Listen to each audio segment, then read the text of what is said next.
शायद ही कोई ऐसा एग्जाम हो जिसमें पंचायती राज रिलेटेड जो है वो क्वेश्चन नहीं पूछा गया हो। तो हर जगह आपको जो है इससे रिलेटेड क्वेश्चन पूछा जाएगा। तो इस टॉपिक को शुरू करने के पहले इसका एक हम लोग किस तरह के क्वेश्चंस आते हैं पहले उस चीज को जान लेना जरूरी है, तब इस टॉपिक के अंतर्गत जाना जो है वो इम्पोर्टेंट पड़ेगा हम लोग के लिए। देखिए पंचायती राज में 3-4 तरह से क्वेश्चन जो है वो पूछे जाते हैं। सबसे पहला और जो अभी सबसे करंट का ट्रेंड क्वेश्चन पूछने का चल रहा है वो डायरेक्ट आर्टिकल से चल रहा है। यानी जो पंचायती राज का आर्टिकल 243 और उसके अंतर्गत और जो भी आ जाते हैं ओ तक आते हैं। पंचायती राज की अगर बात करें 243 ओ तक आते हैं। और उसी तरह अगर म्युनिसिपैलिटीज की भी बात करें तो उसमें आगे जो है वो जेड डी तक जो है वो आते हैं, सॉरी जेड जी तक आते हैं। तो उन चीजों को जो है वो लेकर आया जाता है। तो कहने की बात यह है कि अभी जो करंट ट्रेंड आप देखेंगे तो थोड़ा सा एलिवेट किया गया है ट्रेंड को, जिसमें कि आर्टिकल्स को डीप जा करके जो है वो पूछा जा रहा है। एक एक आर्टिकल इसके अंतर्गत जो है वो इम्पोर्टेंट आते हैं पंचायती राज में। तो मोस्ट अभी जो हमारा क्वेश्चन ट्रेंड चल रहा है पंचायती राज में वो हमारा पंचायती राज के आर्टिकल रिलेटेड चल रहा है। दूसरा क्वेश्चन इसके आउटर कवरेज जो छिलका है उससे कह सकते हैं कि पूछा जा रहा है कि किस कमेटी के रिकमेंडेशन पे आया, किस अमेंडमेंट से आया। तो ये ट्रेंड आज से 7-8-10 साल पहले वाला जो क्वेश्चन बैंक आप देखेंगे तो वहां पे आपको यही ट्रेंड मिलेगा कि किस कमेटी के सिफारिश पे आया, कब आया, कौन सा अमेंडमेंट था,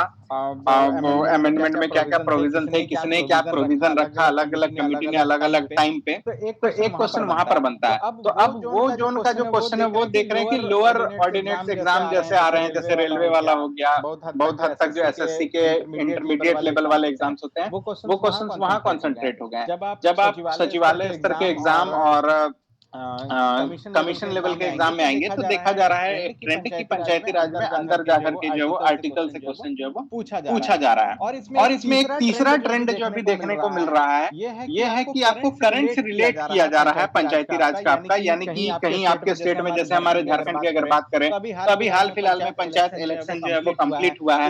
इस इलेक्शन में जो है वो अभी हमने देखा कि यहाँ पर जो है वो बहुत सारे मुद्दे जो है वो निकल करके सामने आए, जिसमें कि सबसे ज्यादा जो है वो आरक्षण को लेकर के मुद्दा आया। तो ये करंट से रिलेट करके कुछ कुछ जो है वो पूछने का प्रयास जो है किया जा रहा है। लेकिन ये श्योर एंड सर्टेन है कि पंचायती राज जो सेक्शन है इससे जो है वो आपको क्वेश्चन हर एग्जाम में आपको जो है वो देखने को मिलेगा, बहुत इंपॉर्टेंट है। तो इसको जो है वो हम लोग आज देखने का काम करते हैं। और इसमें अगर इस पूरे सेक्शन को देखें तो इसमें हम लोगों को दो चीज पढ़ना है, पंचायती राज और इसके साथ साथ जो है वो म्युनिसिपैलिटीज। तो ये दोनों जो है वो इम्पोर्टेंट है और दोनों के आर्टिकल है, उसका कुछ निमोनिक्स है, सारी चीजों का हम लोग जो है वो शेयर करते हैं। तो शुरू करते हैं इसी पंचायती राज को। तो पंचायती राज की अगर हम लोग बात करें तो इसका जो हिस्ट्री है हमारे यहाँ ये काफी पुराना है। कॉलोनियल लीगेसी से भी अगर हम लोग देखें तो वहां पर भी जो है वो चीजें अवेलेबल थी। अगर हम लोग देखें तो जो कॉन्स्टिट्यूएंट असेंबली 1948-49 में बना था वो कॉन्स्टिट्यूएंट असेंबली भी जो है वो पंचायती राज और इंडियन पॉलिटी की बात करता है। इसके पहले हम लोग अगर देखें तो चेन्नई नगर निगम, मद्रास नगर निगम या बॉम्बे नगर निगम, ये सब भी जो है वो बनाने के जो है वो काम किया गया था।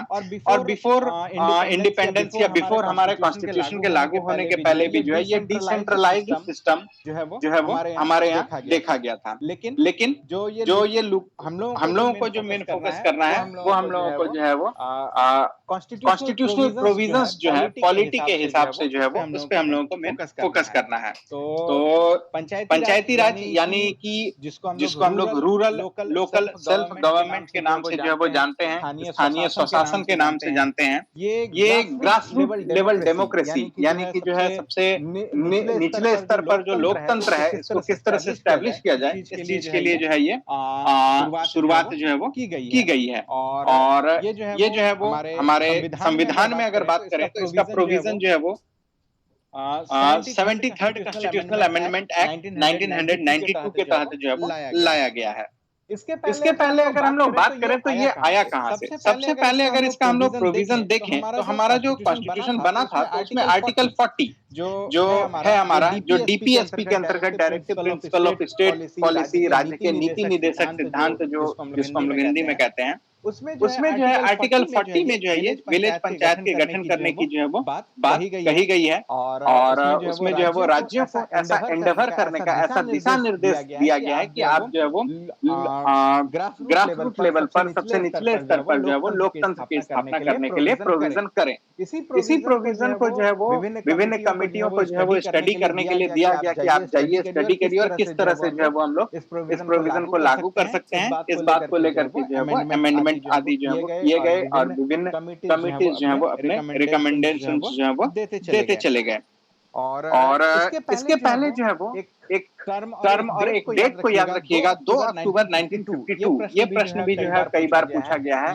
ये दिन है, ये जो 2 अक्टूबर गांधी जी का जो जन्मदिन था 1952 का, ये कम्युनिटी डेवलपमेंट प्रोग्राम, जो सामुदायिक विकास प्रोग्राम है भारत का, यानी कि किसी सामुदायिक विकास जो किया जाए, किसी समुदाय को टारगेट करके जो विकास करने का जो है वो काम जो है वो शुरू किया गया था। लेकिन जब ये कम्युनिटी डेवलपमेंट प्रोग्राम 1952 में शुरू हुआ तो ये देखा गया कि ये काफी संकीर्ण है, काफी जो है वो छोटे टारगेट एरियाज में जो है वो काम कर पा रहा है। तो इसी से जो है वो आगे बढ़ते फिर जो है वो हम लोगों को जरूरत ऐसी पड़ी कि हम लोग जो है वो पंचायती राज के बारे में जो है कॉन्स्टिट्यूशनल प्रोविजन या फिर क्या इसको इम्प्लीमेंटेशन करने के लिए जो है वो व्यवस्थाएं हो सकती हैं, इस पर हम लोग जो है वो बात करते हैं। इसके लिए सबसे पहले सरकार ने क्या किया कि एक कमेटी बैठाई। सबसे पहले कमेटी जो बनी वो बलवंत राय मेहता कमेटी बनी और ये जो है वो 1957 में जो अपनी रिपोर्ट जो है वो सबमिट करती है बलवंत राय मेहता। और ये जो है वो पंचायती राज को जो है वो बनाने के लिए, डिसेंट्रलाइज करने के लिए जो है वो बताती है कि 3 टायर का जो है वो हम लोग सिस्टम बना सकते हैं, 3 स्तर के सिस्टम जो है वो बना सकते हैं। सबसे पहले ये बलवंत राय मेहता, यानी इनके नाम में भी 3 शब्द है, बलवंत राय मेहता, और इन्होंने 3 टियर की जो है वो बात भी कर दी। यानी कि गांव स्तर पर, ग्राम के स्तर पर ग्राम पंचायत जो आज हम लोग को देखने को मिलता है, उसी तरह जो प्रखंड स्तर आ जाता, वहां पर जो है पंचायत समिति या यूं कहें कि कई पंचायतों को मिलाकर के पंचायत समिति ब्लॉक स्तर पर आ जाता है, प्रखंड के स्तर पर आ जाता है, और तीसरा जो है वो जिला परिषद जिला के स्तर पर जो है वो आ जाता है। तो ये बलवंत राय मेहता साहब ने जो है वो रिकमेंडेशन जो है वो दिया और ये सबसे इम्पोर्टेंट रिकमेंडेशन जो है ये उनका ही जो है वो रहा था। उसके बाद जो है वो इस कमेटी का रिकमेंडेशन को जो है वो एनडीसी नेशनल डेवलपमेंट काउंसिल जो है हुआ करता था। ये सब नीति आयोग के फॉर्मेशन होने के पहले जो है वो हुआ करता था। तो ये एनडीसी जो है वो जो है इसको जो है इस बलवंत राय मेहता कमेटी के सिफारिश को जो है वो एक्सेप्ट करता है और ये एनडीसी जो है वो इसको जो है वो लागू करने की बात जो है वो करता है। और इस दिशा में सबसे पहला जो है वो राजस्थान राज्य है। तो क्या हुआ कि कॉन्स्टिट्यूशनल का जो डीपीएसपी है उस प्रोविजन को जो है वो फॉलो करते हुए सबसे पहले जो है वो किया गया। लेकिन बाद में क्या था, क्या है, वॉलंटरी है, कोई स्टेट चाहे तो वो डीपीएसपी के प्रोविजंस को लागू करने के लिए अपना एंडेवर करेगा। यानी कि जैसे एक एग्जांपल लीजिए, अभी यूनिवर्सल सिविल कोड है, यानी कि सामान्य नागरिक संहिता आर्टिकल 44 के अंतर्गत है। आप देखेंगे कि गोवा में ये लागू है, लेकिन हमारे यहाँ अदर स्टेट्स में जो है वो लागू नहीं है।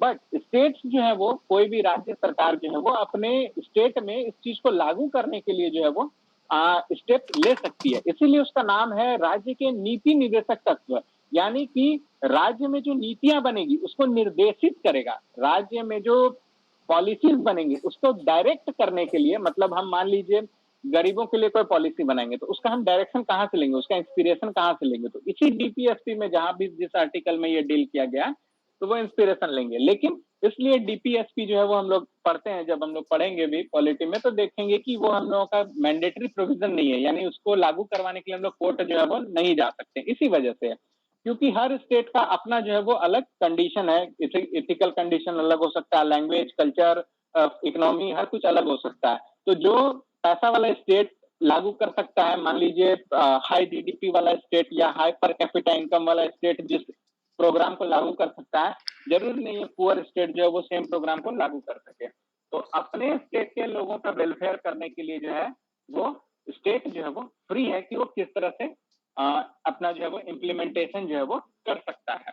तो ये 1992 और 93 के पहले था, क्योंकि अब कॉन्स्टिट्यूशन में आ गया। 92-93 में एक कॉन्स्टिट्यूशनल प्रोविजन बना दिया गया, संवैधानिक प्रोविजन बना दिया गया। तो अब ये कंपलसरी हो गया। अब आप रोइए चाहे हंसिए, लेकिन आपको पंचायती राज का चुनाव जो है हर 5 साल में कराना ही पड़ेगा। आप उसको डिले नहीं कर सकते, उसको टाल नहीं सकते। तो ये कब हुआ? जब ये पंचायती राज का जो है एक्ट जो है वो लागू हो गया, कानून आ गया, जब ये संविधान में बन गया। उसके पहले तक जो है वो वॉलेंटरी था।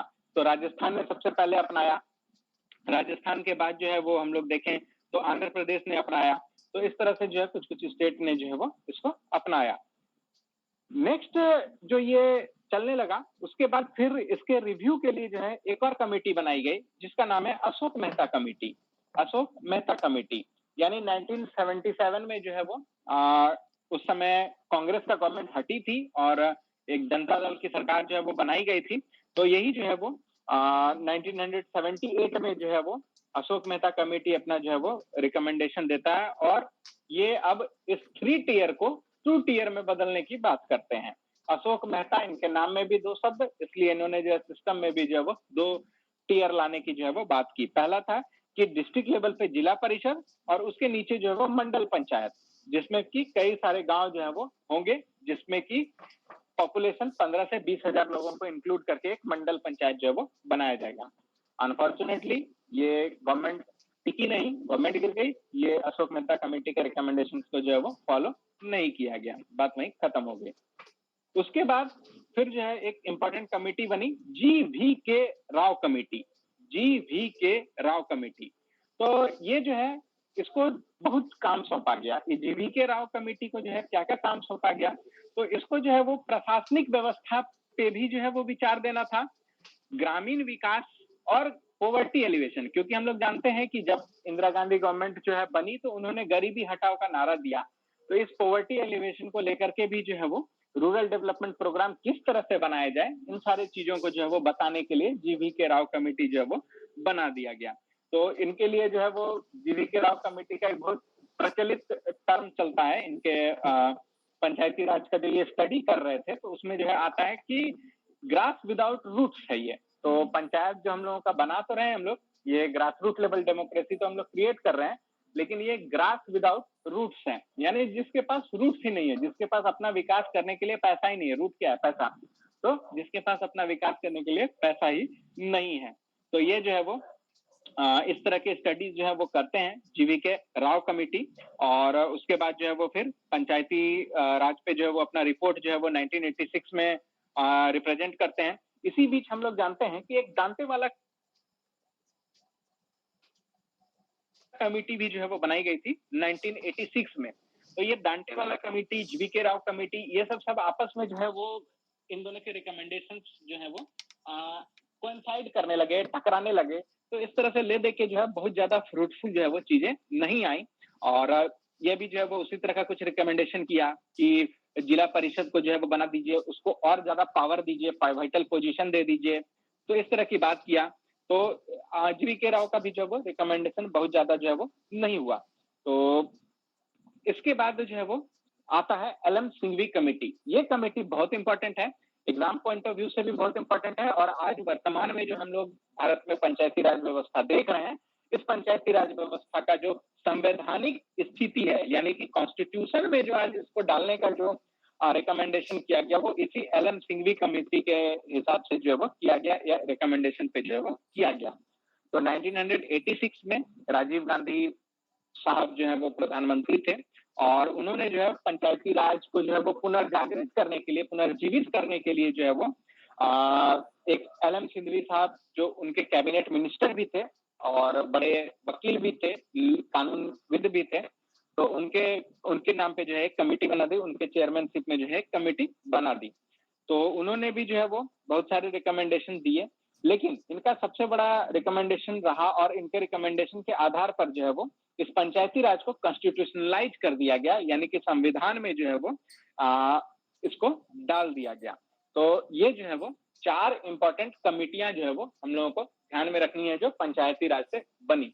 अब इसके लिए हम लोग कोड का इस्तेमाल कर सकते हैं कि ये कमिटी के क्रम जो है वो किस तरह से बने। इसके लिए हम लोग जो है वो डाल सकते हैं कि पंचायती राज जो है वो बैग्स में आया, BAGS, बैग्स, यानी बी से बलवंत राय मेहता, इनके नाम में 3 शब्द, यानी कि इन्होंने 3 टियर का रिकमेंडेशन किया। बी ए से अशोक मेहता कमेटी, इनके नाम में 2 शब्द, इन्होंने 2 टीयर की बात कही। जी से जी वी के राव, इन्होंने भी 3 टीयर की बात कही थी, लेकिन इनके रिकमेंडेशंस को बहुत ज्यादा जो है वो नहीं किया गया, क्योंकि वहां पे उस समय तुरंत जो है वो बहुत सारे और भी कमेटी बने थे, दंतेवाला रिपोर्ट, पॉवर्टी पे, ये सब जो है वो होने लगा था, तो उनकी सिफारिश जो है वो बहुत ज्यादा इम्प्लीमेंट जो है वो नहीं हो पाई थी। और फिर एल.एम. सिंघवी, एस से जो है वो सिंघवी कमेटी जो है वो बनाई गई थी, और इसी सिंघवी कमेटी पर जो है वो इन्हीं के रिकमेंडेशन पे जो है वो इसका कॉन्स्टिट्यूशनलाइजेशन हो गया। तो जब कमिटीज की बात करें तो बैग्स को ध्यान में रखिएगा, और क्रम भी यही है, BAGS यानी बलवंत राय मेहता, अशोक मेहता, जी.वी. के राव, और एस से जो है वो एल.एम. सिंघवी समिति जो है वो रही। अब इसके कॉन्स्टिट्यूशनलाइजेशन की बात करें, इसके संवैधानिकरण की बात करें कि इसको संविधान में जो है वो कैसे कैसे किया गया, यहाँ पर भी पिछले बीपीएससी में जो है वो एक प्रश्न जो है वो पूछा गया, और बहुत महत्वपूर्ण प्रश्न पूछा गया। प्रश्न क्या था, देखिए प्रश्न के डायमेंशन को समझिए। प्रश्न ये था कि किस बिल का नाम पूछा गया था, कि किस बिल से जो है वो शायद पंचायती राज का अमेंडमेंट का ही बात था, कि किस बिल से पंचायती राज अमेंडमेंट को जो है वो लाया गया। अभी तक हम लोग अमेंडमेंट एक्ट पढ़ते थे कि 73rd amendment, 74th amendment act के तहत ये जो है वो पास किया गया, लेकिन बिल यानी कि कोई भी जो हम लोग प्रस्ताव लेके आते हैं वो बिल के फॉर्म में आता है। हम लोग बेसिक पॉलिटी में जानते हैं, सब लोग आप लोग जानते होंगे, जितना उम्मीद है, कि हम लोग कोई भी बात को यहाँ पे कानून बनाना चाहते हैं भारत में, जो लोग नहीं जानते हैं पर क्लिक कर देते हैं, तो हम लोग कानून जो बनाते हैं वो संसद के थ्रू बनेगा, लोकसभा में पास होगा, राज्यसभा में, और फिर प्रेसिडेंट उसको जो साइन करेंगे। तो लोकसभा में किसी भी चीज को हम लोग प्रस्तुत करेंगे कि हाँ देखिए भाई साहब, हम मोबाइल चलाने के रेगुलेशन पे एक बिल बनाना चाहते हैं, सपोज दैट, कि कैसे कैसे मोबाइल का इस्तेमाल हो, तो इस पर हमें कानून बनाना चाहते हैं। तो डायरेक्ट आकर हम कानून नहीं बना सकते, हम एक उसके सरकार के दिमाग में क्या क्या चल रही है, कैसे कैसे उसको जो है हम लोग लागू कर सकते हैं, किस मोबाइल में लागू होगा, किस मोबाइल नहीं लागू होगा, इन सारी चीजों को लाते हैं सदन के पटल पर, और जिस माध्यम से लाते हैं उसको हम लोग बिल कहते हैं। उस बिल पर चर्चा होती है, पक्ष में चर्चा, विपक्ष में चर्चा, कमिटीज के पास जाती है, कई बार स्टैंडिंग कमिटीज के पास जाती है, कई बार एडहॉक कमिटीज के पास जाती है, फिर इसके सारे प्रोविजंस पर पैसा कहाँ से आएगा, कौन इसका एक्सपर्ट होगा, कितने साल में रिव्यू होगा, कितने साल में रिवाइज होगा, तो तमाम तरह की चर्चाएं जो है वो की जाती हैं।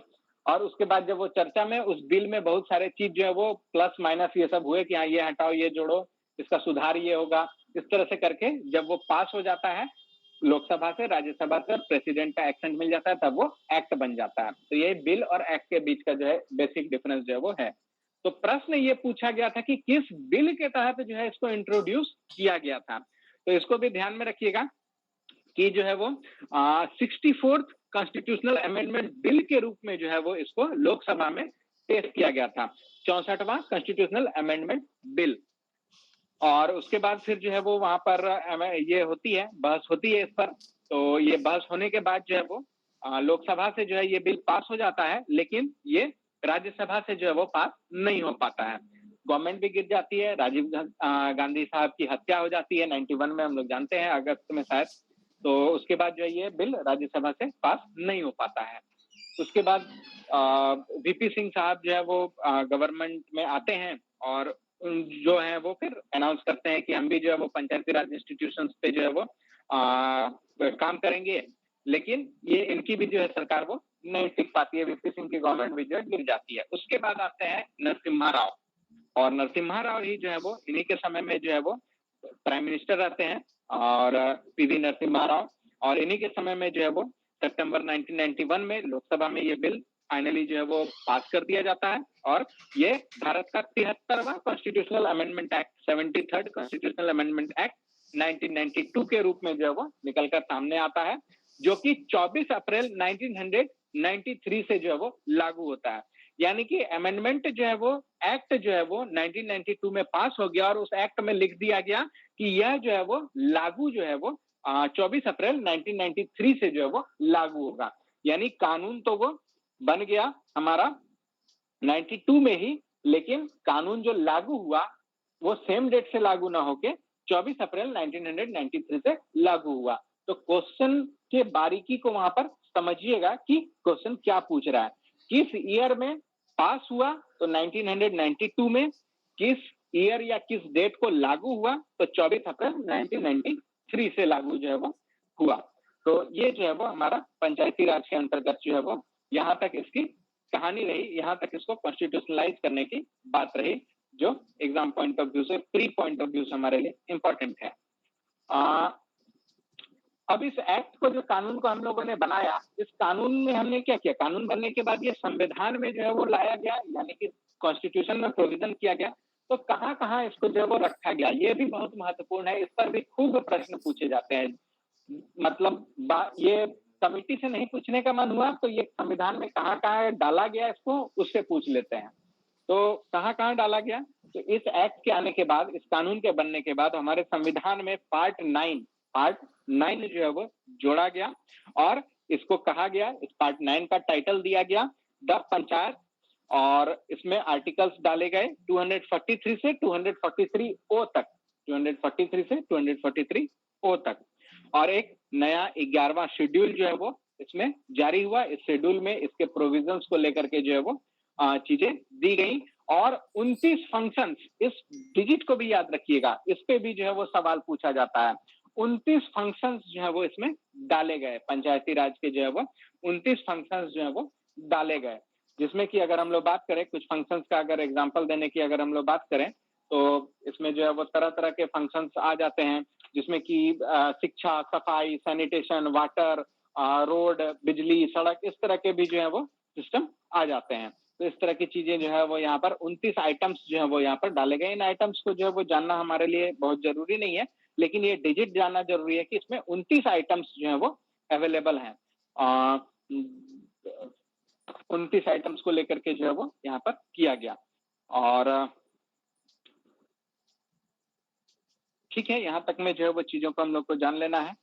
और ठीक है, अब जो है इसमें हम लोगों को जो मेन हम लोगों को देखना है, वो देखना है कि इसके प्रोविजंस क्या क्या थे, या आर्टिकल्स क्या क्या जो है वो हैं।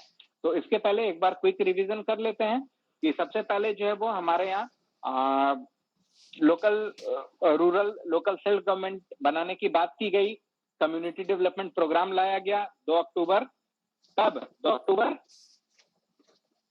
1952, 59 सर, हाँ 52 कम्युनिटी, यस, तो कम्युनिटी डेवलपमेंट प्रोग्राम लाया गया। फिर देखा गया कि ये हमारा स्पेशल टारगेट ही है, ओवरऑल जो है वो डेवलपमेंट जो है वो नहीं कर पा रहा है। तब जो है फिर डिसाइड किया गया कि हम लोग जो है वो यहाँ पर विलेज पंचायत बनाने की बात करते हैं। उसके लिए बलवंत राय मेहता कमेटी गठित की गई। ये कमेटी जो है वो 1957 में रिकमेंडेशन देती है, 3 टियर पंचायती सिस्टम करने की बात करती है। उसके बाद राजस्थान जो है वो इसको सबसे पहला लागू करता है, फिर आंध्र प्रदेश जो है फॉलोड बाय आंध्र प्रदेश में होता है। उसके बाद फिर इसके प्रोविजंस को जो है वो स्टडी करने के लिए जो है वो अशोक मेहता कमेटी बनाई जाती है। ये अशोक मेहता जो है वो 2 टियर करने की बात करते हैं, ये भी बहुत ज्यादा फलीभूत होता नहीं है।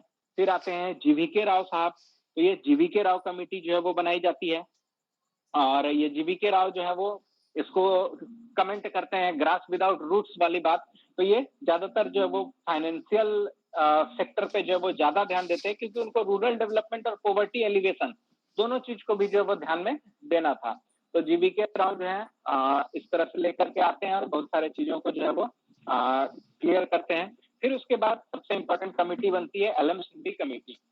तो यही सिंघवी कमेटी के जो सिफारिशें थे, इसी सिफारिश को जो है वो बिल के रूप में जो है वो प्रेजेंट कर दिया जाता है, 64th कॉन्स्टिट्यूशनल अमेंडमेंट बिल के रूप में राजीव गांधी साहब के द्वारा जो है प्रेजेंट किया जाता है, लेकिन उनकी हत्या हो जाती है, असैसिनेशन हो जाता है उनका, सरकार चली जाती है, पास नहीं होता। फिर वीपी सिंह सरकार आती है, वहां पे भी पास नहीं होता। फाइनली नरसिम्हा राव, पीवी नरसिम्हा राव साहब है, उनके मंत्रिमंडल में, उनके चेयरमैनशिप में जो है वो ये 73rd कॉन्स्टिट्यूशनल अमेंडमेंट एक्ट के रूप में जो है वो 1992 में पास हो जाता है, और 24 अप्रैल 1993 से जो है वो भारत में लागू हो जाता है। इसके अंतर्गत अब पंचायती राज में जो है वो इलेक्शन कराना और पंचायती राज में जो है वो 3 टियर सिस्टम लागू करना, ये सब जो है वो एक संवैधानिक प्रोविजन जो है वो बन जाता है, कंपल्सरी प्रोविजन जो है वो बन जाता है। इसके अंतर्गत संविधान में पार्ट 9 जोड़ा जाता है, आर्टिकल 243 से 243 ओ तक जो है वो चीजों को जोड़ा जाता है। 29 फंक्शनल आइटम्स रखे जाते हैं, जिसमें कि एग्रीकल्चर, एनिमल हस्बेंड्री, खादी, उसके बाद education, health sanitation, social welfare, इस तरह के बहुत सारी चीजें, जो कल्चरल एक्टिविटी, फैमिली वेलफेयर, तो इस तरह की बहुत सारी चीजें जो है वो 29 पॉइंट्स में जो है वो रखे जाते हैं। और यहाँ तक की जो है वो चीजें हैं। अब इसमें जो इम्पोर्टेंट हम लोगों को ध्यान में रखना है वो है आर्टिकल्स। तो इन आर्टिकल्स को रखना बहुत बहुत बहुत निहायत ही जरूरी है। और रिसेंट ट्रेंड देखिएगा आप, अगर एग्जाम में क्वेश्चन पूछने का, तो डायरेक्ट जो है वो इस आर्टिकल से जो है वो रिलेटेड क्वेश्चन जो है वो पूछे जा रहे हैं। तो हम इसको याद भी करा देंगे अभी साथ साथ में ही, और इसके साथ साथ इसका कुछ ट्रिक है वो भी जो है वो आप लोग समझ जाएंगे, तो उम्मीद है कि आगे आप लोग जो है वो नहीं भूलेंगे। तो इसमें जो है वो यहाँ तक में अगर किन्हीं का आप लोग का कोई तरह का कंफ्यूजन है तो बताइए, फिर हम लोग जो है वो आगे बढ़ते हैं।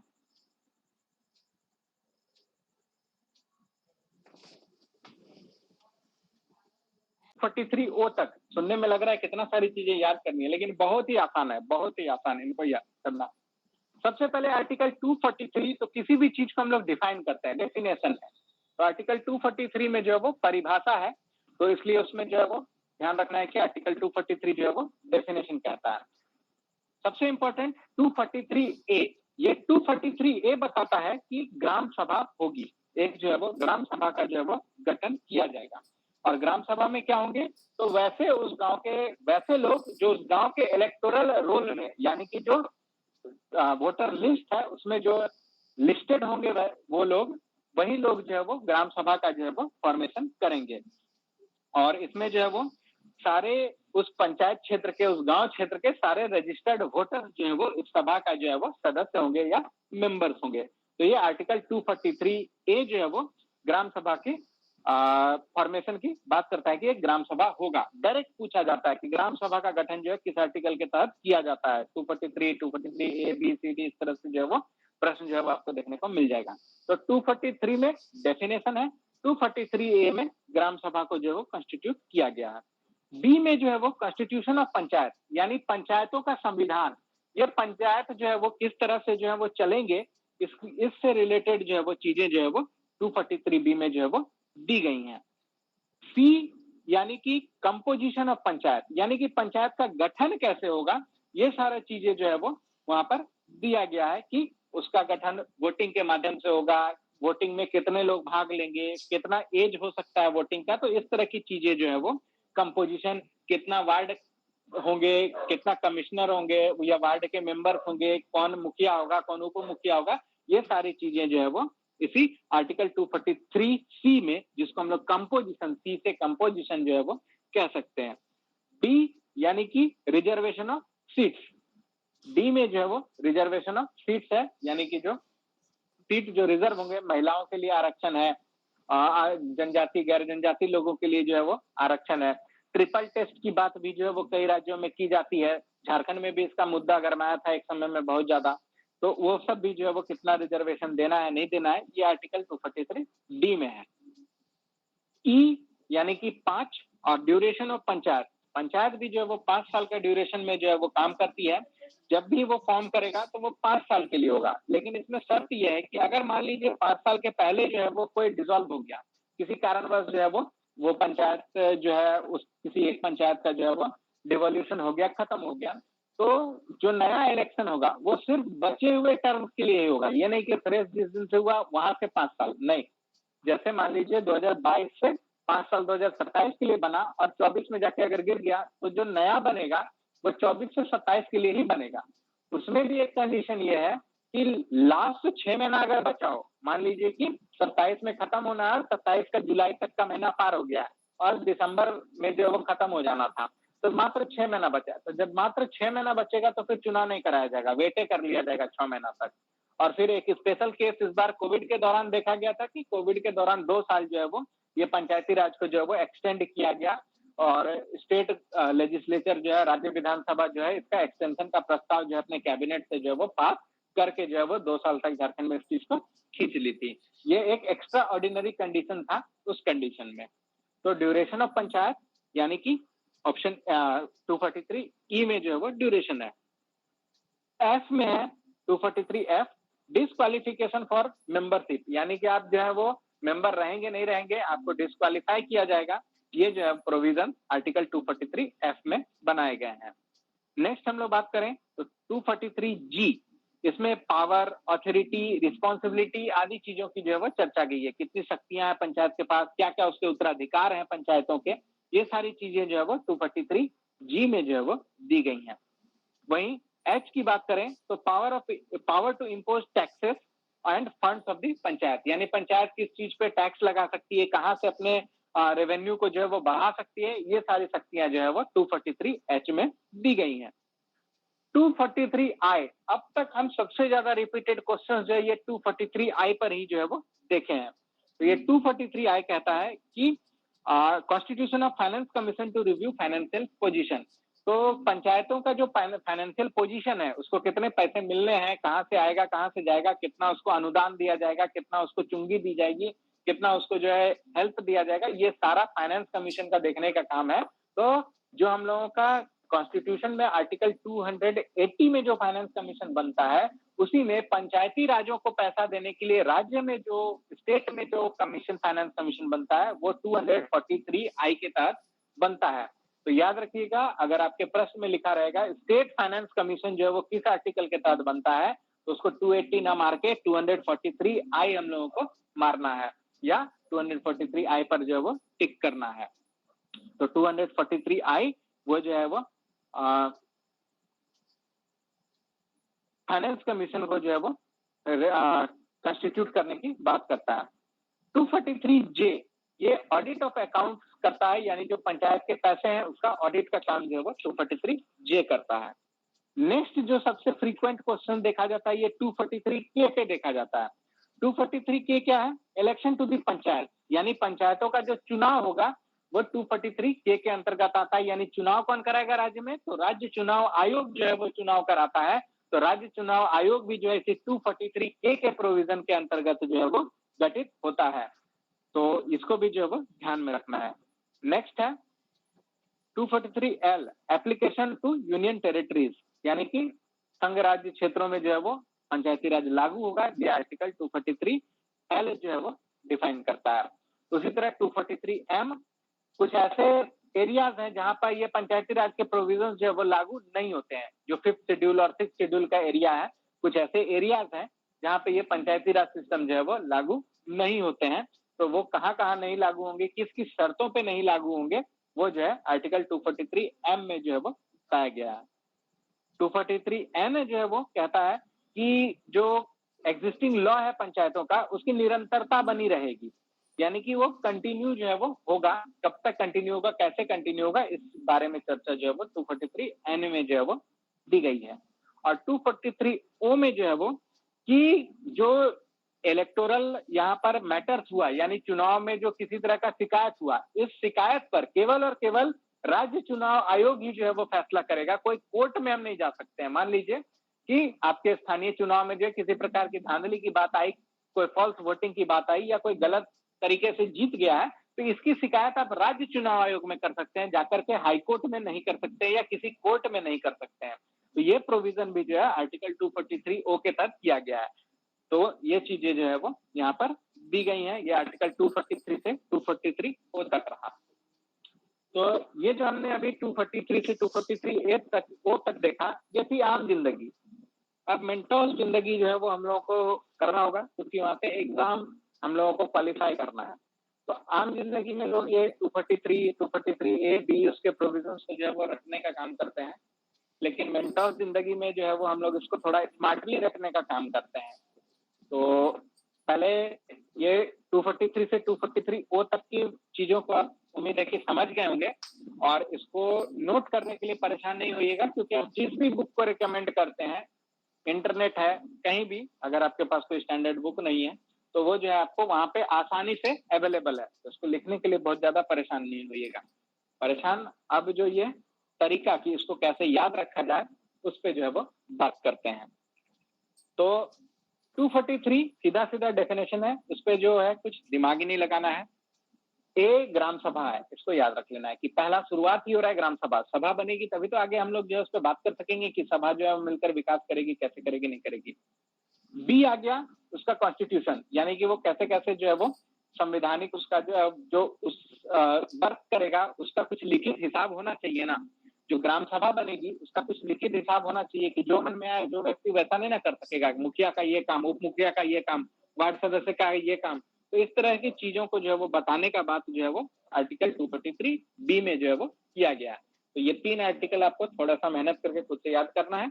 243 में डेफिनेशन परिभाषा है, 243A में ग्राम सभा का गठन है, 243B में जो है वो पंचायत का संविधान या कॉन्स्टिट्यूशन ऑफ पंचायत जो है वो दिया गया है।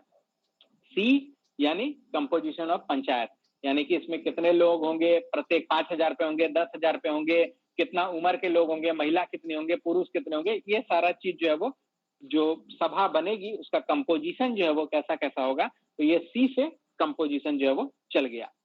डी यानी हम लोग जानते हैं वर्ण व्यवस्था, 4 वर्ण है यहाँ पे, और इसमें जो है वो शूद्रों को सबसे ये स्थिति में रखा गया है। तो डी यानी कि स्थिति जो है वो खराब है, यानी कि रिजर्वेशन देने की जो है वो बात की जा रही है। तो ये 243D में जो है वो बात की गई है कि हम लोग उनको जो है वो रिजर्वेशन देंगे। हम लोग ऐसे भी बोलते हैं ना, कोई व्यक्ति फर्स्ट क्लास है, second class, third class, fourth class की जाए, ये किताब एकदम थर्ड क्लास किताब है, उससे भी स्थिति खराब है तो डी कहते हैं। तो उसको उत्थान करने के लिए हम लोगों को उसको रिजर्वेशन देना है, तो इस वजह से ये रिजर्वेशन 243D में आता है।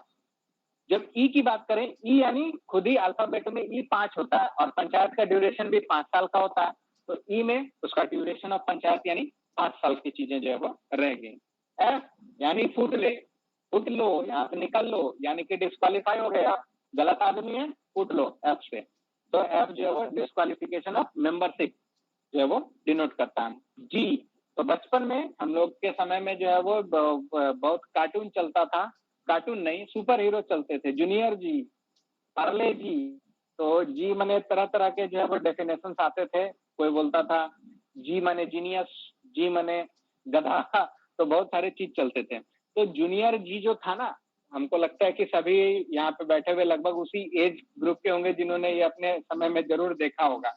ये जूनियर जी, शक्तिमान, ये सब जो है बड़ा क्रेज हुआ करता था 90s के किड्स का।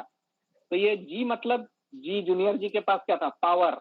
तो जी जहाँ पे आ गया उसका सिंबल भी था जूनियर जी, जी का जो सिंबल आता था तो वो पावर को डिनोट करता है। तो पंचायत के पास कितने पावर होंगे तो जूनियर जी बताएगा।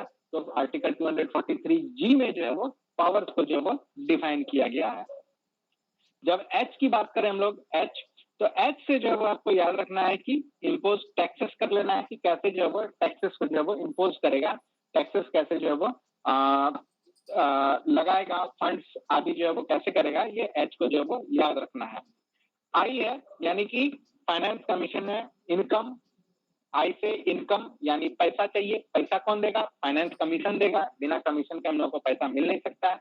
तो 243 आई से यही याद रखना है कि फाइनेंस कमीशन बनेगा और यही कमीशन जो है इस पंचायतों का इनकम कैसे होगा इस चीज का जो है वो डिसाइड करेगा। जे जांच, जे फॉर जांच, तो ये फाइनेंस कमेटी बनेगी, जांच करेगी, यानी कि जांच को इंग्लिश में कहे तो ऑडिट करेगी। तो ये 243J जो है वो कहता है कि पंचायतों का जो है वो अकाउंट ऑडिट जो है वो किया जाएगा।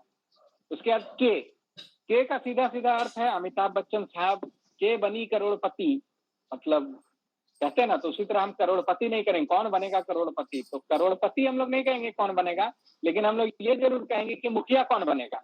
तो के फॉर के बनी मुखिया, यानी कि जो आर्टिकल 243K है ये इलेक्शन टू दी पंचायत जो है वो डिफाइन करेगा। और इसी इलेक्शन को जो है वो कौन कंडक्ट कराएगा, तो हमारा स्टेट इलेक्शन कमीशन यानी कि राज्य चुनाव आयोग जो है वो इस मुखिया को जो है चुनाव को जो है वो कराएगा, संपन्न कराएगा।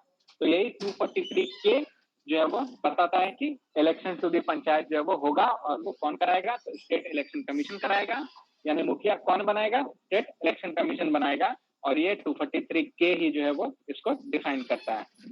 उसके बाद एल क्या है, लागू होगा, कहाँ लागू होगा, लक्षद्वीप में। तो लक्षद्वीप क्या, यूनियन टेरिटरी, लक्षद्वीप है यूनियन टेरिटरी, यानी कि एल से लागू होगा लक्षद्वीप में, लक्षद्वीप यानी कि यूनियन टेरिटरीज।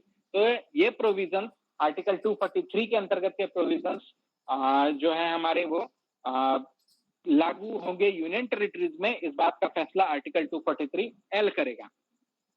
उसके बाद 243M, M से मनाही है, अगर L से लागू करना है तो M से मनाही भी करना है हम लोग को, यानी कि कुछ ऐसे पार्ट है जहां पे ये एप्लीकेबल नहीं होगा, चाहे 5th शेड्यूल की बात करें, चाहे 6th शेड्यूल की बात करें, कुछ ऐसे ट्राइबल एरियाज हैं, कुछ ऐसे कैंटोनमेंट एरियाज हैं, कुछ ऐसे इंटरनल सिक्योरिटी के पर्पज से, एक्सटर्नल सिक्योरिटी के पर्पज से कुछ ऐसे एरियाज हैं जो कि बहुत सेंसिटिव है, उस एरियाज में जो जनरल पंचायती राज के प्रोविजन है वो लागू नहीं कर सकते हम लोग। तो इस वजह से जो है वो यहाँ पर जो है वो कुछ ऐसे सर्टेन एरियाज है वहां पर इस कॉन्स्टिट्यूशनल प्रोविजंस को लगाने का जो है वो मनाही है। तो आर्टिकल 243M ये बताता है कि किस पार्ट में जो है ये लागू नहीं होगा। उसके बाद एन की बात करें तो एन से आता है निरंतरता, यानी कि कंटिन्यूएंस, यानी कि वो कब तक कंटिन्यू करेगा, कितना कंटिन्यू करेगा, एग्जिस्टिंग लॉ और पंचायत जो है वो कितने वर्षों के लिए लागू होगा पंचायतों में, फिर वो लागू हुआ तो कितने वर्ष तक उसको एक्सटेंड किया जाएगा, ये सारी निरंतरता जो है पंचायत की, ये आर्टिकल 243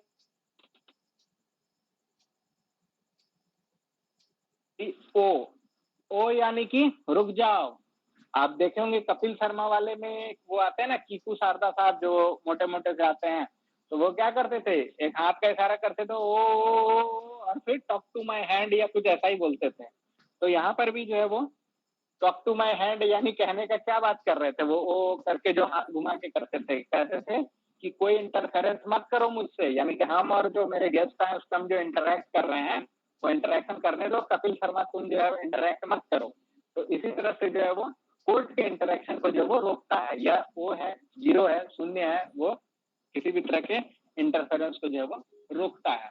तो इस तरह से अगर आप इसको ध्यान रख सकते हैं तो ये सारे आर्टिकल 243 से 243O तक जो है वो आपको ध्यान रह जाएंगे।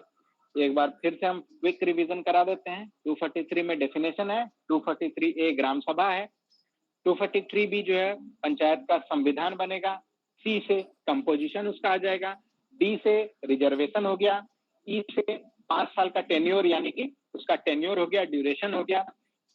उसके बाद जो है F से फुटलो यानी कि डिस्क्वालिफिकेशन हो गया, G से जूनियर जी माने पावर, जूनियर जी के पास पावर था, तो पंचायत के पास कितने पावर होंगे, कितने अथॉरिटी होंगे, ये 243G में तय किया जाता है। उसके बाद 243H की हम लोग बात करें तो ये जो है टैक्सेस लगाने का जो पावर होता है उस चीज को जो है वो बताया गया है H में। उसके बाद आई यानी कि इनकम कौन देगा, तो फाइनेंस कमीशन देगा, कितना इनकम, कैसे इनकम, कितना पैसा जो है देना है नहीं देना, ये फाइनेंस कमीशन तय करेगा। तो यही राज्य फाइनेंस कमीशन आर्टिकल 243 आई के तहत जो है वो गठित किया जाएगा। जे यानी कि उनके पैसों का जांच यानी कि ऑडिट किया जाएगा, तो audit of account of panchayat जे में हो गया। के यानी कि कौन बनेगा मुखिया, यही सवाल है, तो मुखिया जो भी बनेगा उसको बनाएगा राज्य इलेक्शन कमीशन ही बनाएगा, तो के में जो है वो मुखिया बनाने का काम किया जाएगा और वो राज्य इलेक्शन कमीशन करेगा। तो 243 के इलेक्शन टू दी पंचायत और स्टेट इलेक्शन कमीशन के फॉर्मेशन की बात करता है। उसी तरह एल जो है वो लक्षद्वीप में लागू, यानी कि लक्षद्वीप क्या है, एक यूनियन टेरिटरी है और यूनियन टेरिटरीज में कहाँ कहाँ लागू होगा, किस किस यूनियन टेरिटरीज में, ये बात आर्टिकल 243 एल जो है वो बताती है। उसके बाद 243M है, यानी कि कहाँ कहाँ नहीं लागू होगा, मनाही है, एक जगह लागू है तो एक जगह मनाही भी तो है, तो ये 243M बताएगा कि पार्ट जो है सर्टेन एरियाज में नहीं लगेंगे। और एन जो है वो निरंतरता बनी रहेगी, जो भी कानून है वो कितना दिन तक कंटिन्यूएंस रहेगा उसका एग्जिस्टिंग लॉ का, ये 243M जो है वो डिसाइड करेगा। और ओ यानी कि इस ओ में बीच में कोई मत घुसो, ओ में बीच में कोई मत घुसो, यानी कोर्ट जो है वो पंचायत राज के इलेक्शन से रिलेटेड चीजों के मैटर में जो है वो इंटरफेयर नहीं कर सकता है। तो यही आर्टिकल 243 से 243O है। पंचायती राज में अगर हम लोग इतनी चीजें याद रखते हैं तो मेरे समझ से जो है वो जितने भी तरह के हमारा ऑब्जेक्टिव क्वेश्चंस बनते हैं वो क्लियर हो जाएगा। अब यहाँ तक में आपको कोई तरह का सवाल है, कोई कंफ्यूजन है तो बताइए।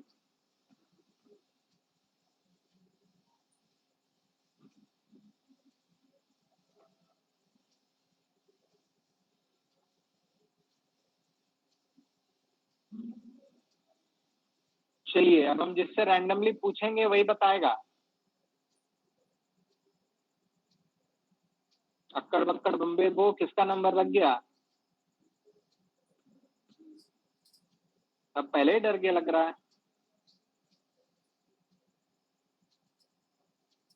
चलिए आनंद किशोर बताइए, इलेक्शन टू दी पंचायत कौन सा आर्टिकल? सर स्टेट कमीशन वाला ना सर जी 243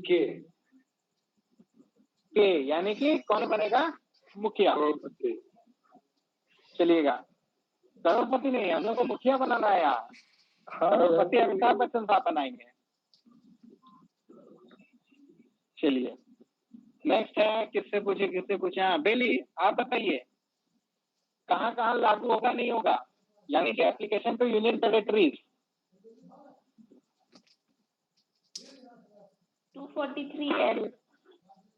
243L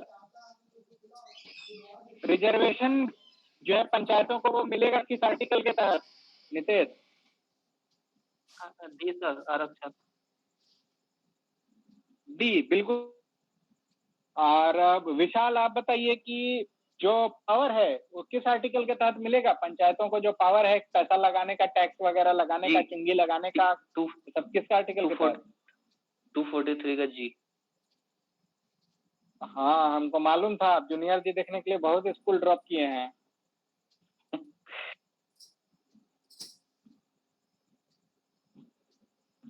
चलिए, तो हमको लगता है कि ये पंचायती राज और इससे रिलेटेड चीजें जो है वो क्लियर हो गई होंगी। और इसमें एक चीज और ध्यान रखिएगा कि जो लोकल गवर्नमेंट है ये भारत के संविधान की स्टेट लिस्ट में जो है वो डाला गया है, यानी कि इससे संबंधित प्रावधान जो है वो, जो भी इसके 29 हम लोगों ने अभी चर्चा की थी कि 29 इसके अंतर्गत जो चीजें हैं, 29 क्या कहते हैं उस टर्म को, 29 आइटम्स जो इसके अंतर्गत हैं, फंक्शन। हाँ, तो ये 29 फंक्शन से रिलेटेड जो नियम है, हाँ बोलिए, कुछ पूछ रहे हैं क्या?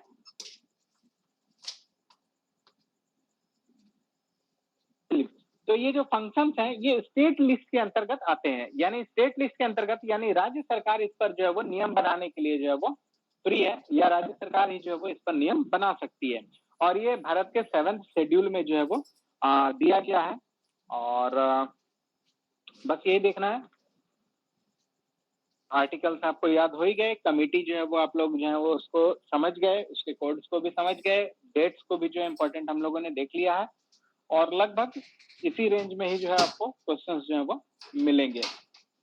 और इससे हाँ पूछिए सर। 243G में पावर है और सर 243H में टैक्सेस का पावर है ना सर, जो टैक्स और रेवेन्यू कलेक्ट करने का पावर, टैक्स लगाने का पावर 243H में, और 243G में भी, हाँ 243G में भी पावर है सर। हाँ उसके बिल्कुल उसके इंडिविजुअल पावर्स हैं, जो मुखिया होगा, जो वार्ड पार्षद होगा, उसके इंडिविजुअल पावर्स हैं, उसकी रिस्पॉन्सिबिलिटी भी उसमें इंक्लूडेड है। ठीक है, तो 243G का स्टेटमेंट ये कहता है power, authority and responsibility of the panchayat.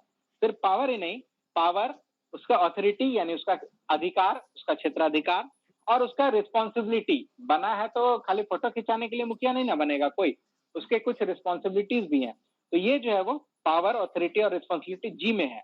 वहीं पर एच में जो है वो टैक्सेस लगाने के पावर है। स्पेशली मान लीजिए कि किसी चीज पर जो है वो होल्डिंग टैक्स लगाना है, मान लीजिए गांव में भी कोई होल्डिंग टैक्स लग गया, या किसी के जो है वो अन्य तरह का जो है वो टैक्स लगाना है, चुंगी लगानी है किसी तरह का, तो स्पेशल फंड जो है वो लगाना है या रेज करना है मान लीजिए, तो ये सब पावर जो है वो एच में दिया गया है स्पेशली। और जी में उसके वर्किंग का पावर दिया गया, मुखिया क्या क्या काम कर सकता है, उसके अंतर्गत उसको क्या क्या अधिकार हैं, ये सब दिया गया। तो ये दोनों के बीच में ये डिफरेंस है। Thank you sir. क्लियर है? Yes sir.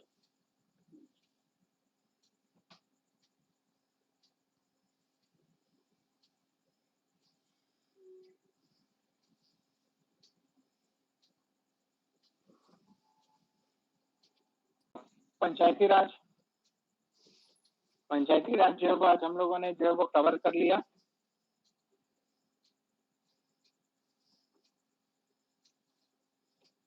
हेलो, यहाँ तक में कि नहीं? हाँ बोलिए। हाँ हम बोल रहे थे कि जैसे अभी आपने पंचायती राज पढ़ाया तो हम लोग तो काफी हद तक समझ गए हैं, बट इसके बारे में हम लोग कल जैसे अब डिटेल्ड पढ़ेंगे, जो भी टॉपिक जो भी समझ में नहीं आया, जो भी पॉइंट समझ में नहीं आया, तो कल एक थोड़ा सा पार्ट डाउट क्लियरेंस का रख दीजिए, क्योंकि हमको इसमें कुछ डाउट्स आ रहा है जो कि एग्जैक्ट मुझे याद नहीं आ रहा कि क्या था, कुछ पढ़ा हुआ था जो कि बैक में देखेंगे ताकि इसको ज्यादा क्लियर हो जाए। तो कल तो आज तो एट द पॉइंट वो डाउट्स नहीं आ रहे, क्योंकि आपने जो पढ़ाया वो एकदम क्लियर है, क्रिस्टल क्लियर है। उसके अलावा जो पहले से डाउट था, तो वो कल हम लोग हम चाहेंगे कि क्लास का 5 to 10 मिनट्स आगे का जो भी डाउट वो हम लोग पूछ सकें। बिल्कुल बिल्कुल, कोई दिक्कत नहीं है। ये तो एक बहुत वेलकम स्टेप है कि किसी भी तरह का तो अगर इशू हुआ तो डाउट क्लियरेंस जो है वो रहेगी, कोई दिक्कत नहीं है। उसको आप पढ़िए, स्टडी करिए, जिस भी सोर्सेज से आप पढ़ना चाहते हैं उसको पढ़िए, कोई इशू नहीं है। और जो भी डाउट होगा उसको हम लोग जो है वो क्लियर कर लेंगे। और किन्हीं का कोई सवाल है यहाँ तक में? ऐसा ही रिवीजन मॉड्यूल जो है वो आप लोगों का चलता रहेगा इंपॉर्टेंट टॉपिक्स का। कल हम लोग जो है इसी में आगे म्यूनसिपैलिटीज को जो है वो देखेंगे, और फिर उससे रिलेटेड पंचायत और म्यूनसिपैलिटीज, इन दोनों से रिलेटेड कुछ करंट रिसेंट डेवलपमेंट्स जो है वो हमारे स्टेट में भी और इंडिया में भी जो है वो नेशनल लेवल पे भी जो है वो देखने को मिला है। तो उन सारी चीजों को अटैच करते हुए जो है वो हम लोग कल के टॉपिक में देखेंगे। तो कल जो है अगर म्यूनसिपैलिटीज जो है आप लोग अपने सोर्सेज से पढ़ लेंगे तो बहुत अच्छा रहेगा, फिर उसको हम लोग तो डील करेंगे ही करेंगे। और तब तक आप जो है इस आर्टिकल्स को जो है आप रिवीजन जितना कर लीजिए आपके लिए उतना ही अच्छा रहेगा। और आप इस पे जाकर जो है वो सेट आदि या जो भी क्वेश्चन बैंक है उसको भी सॉल्व करेंगे तो चीजें समझ में आएंगी। आगे बढ़ा जाए, आए हम लोग अपने करंट सेक्शन में। बिल्कुल बिल्कुल। चलिए, तो आज हम लोग जो है वो करंट सेक्शन में कुछ ऐसे चीजों को देखेंगे जो हर के जुबान में रहता है, लेकिन हर किसी को इसके बारे में पता नहीं है। रोज ये टर्म्स जो है वो हम लोगों के कान, आंख, नाक से जो गुजरते हैं। मतलब ये कुछ ऐसी चीजें हैं जो अपने कानों से देखेला और आंखों से सुनेला लगता है, तो ये वैसी ही चीजें हैं। तो इनमें जो है वो हम लोग जानेंगे समझेंगे। ब्लॉकचेन, ये क्या है? ब्लॉकचेन टेक्नोलॉजी, बड़ी चर्चा हो रही है भाई ब्लॉकचेन टेक्नोलॉजी, वो क्या है उसको जानेंगे। उसी तरह एनएफटी यानी नॉन फंजिबल टोकन, ये क्या है? इसकी भी बड़ी चर्चा चल रही है, उसको भी देखेंगे। इंटरनेट ऑफ थिंग्स, आईओटी जिसको कहते हैं, उसको भी जानेंगे समझेंगे। इन सभी चीजों को हम लोग जो है वो खूब सुनते हैं आज के डेट में। कहीं भी आप जो है उठाइए, किसी भी साइंटिफिक डिस्कशन को आप देखिए, किसी भी आर्टिकल को आप देखिए, किसी अखबार के, मैगजीन के, तो इन सब चीजों की चर्चा जो है वो बहुत ज्यादा हो रही है। Quantum computing, artificial intelligence, RSA, algorithmic जो चीजें चल रही हैं, तो इन सारी चीजों को हम लोग जो है वो देखने और समझने का प्रयास करते हैं। तो सबसे पहले हम लोग जानते हैं कि इंडस्ट्री 4.0 का रिवॉल्यूशन चल रहा है, यानी कि चौथा इंडस्ट्रियल रिवॉल्यूशन चल रहा है, और ये कंप्यूटिंग रिलेटेड रिवॉल्यूशन ही है। इसी के अंतर्गत कुछ नए डेवलपमेंट हुए हैं जो टर्म है, उन चीजों को हम लोग को समझना है। जिसमें सबसे पहले हम लोग जो है वो ब्लॉकचेन को समझते हैं। बड़ी नाम चल रहा है भाई ब्लॉकचेन टेक्नोलॉजी। ब्लॉकचेन टेक्नोलॉजी का इस्तेमाल कर रहे हैं, कोविड में किया, यहाँ किया, वहाँ किया। तो किन्हीं को कोई आइडिया है ये ब्लॉकचेन क्या है? बताइए। खास करके कोई टेक्निकल फील्ड से होंगे तो उनको टेक्निकल इस पे जानकारी होगी। हम लोग जो भी पढ़ेंगे वो जीएस बेस्ड पढ़ेंगे। तो कोई ऐसा है जिस पर कुछ इंसाइट देना चाहें?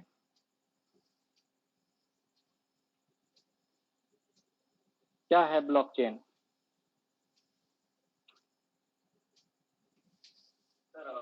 मैं कुछ बोलूं?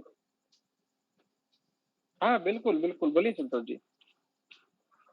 एक्चुअली मैं टेक्निकल फील्ड तो नहीं हूँ, लेकिन जो थोड़ा बहुत जानकारी है, एक सर लेजर होता है सर, जिसमें क्या डेटाबेस मेंटेन होता है, और इसमें जो है ये माइनिंग किया जाता है। ब्लॉकचेन टेक्नोलॉजी जो है बेसिकली माइनिंग बाय माइनिंग होता है। ये सर आपको डिसेंट्रलाइज डाटाबेस के थ्रू इसको ये मेंटेन किया जाता है, जो कि फिजिकल होता है एवरीबॉडी के लिए, एंड बट ये डिलीट नहीं हो सकता करता है।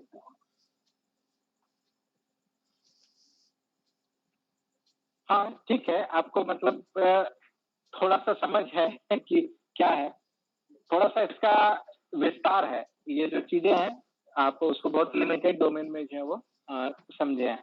देखिए, और कोई बोलना चाहे इस पे?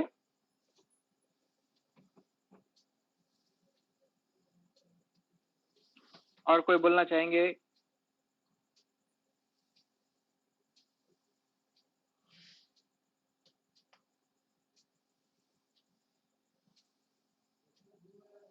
चलिए, तो ब्लॉकचेन क्या है? ये एक सिस्टम है जहां पर information about transactions, about working, about functions, ये सारे ट्रांजैक्शन को कई सारे कंप्यूटर्स पे एक साथ स्टोर किया जाता है। यानी कि एक ऐसा सिस्टम जहां पे सूचना या इंफॉर्मेशन किसी ट्रांजैक्शन को लेकर, किसी ट्रांसफर को लेकर, किसी डाटा एक्सचेंज को लेकर एक साथ कई सारे कंप्यूटर पे जो है वो स्टोर किया जाता है और अक्रॉस दी ग्लोब, किसी एक जगह पे नहीं। मतलब रांची जिला में 1000 कंप्यूटर में स्टोर कर लिए, दैट इज नॉट ब्लॉकचेन। पूरे विश्व के 1 लाख कंप्यूटर पे, मान लीजिए हम अभी ऑनलाइन क्लास ले रहे हैं, मेरा ऑनलाइन क्लास का जो मटेरियल है, डाटा है, वो अगर पूरे विश्व में 3, 4, 5 लाख कंप्यूटर में एक साथ जो है वो स्टोर हो गया, इस ट्रांजेक्शन का रिकॉर्ड हो गया, वो एक ब्लॉकचेन है।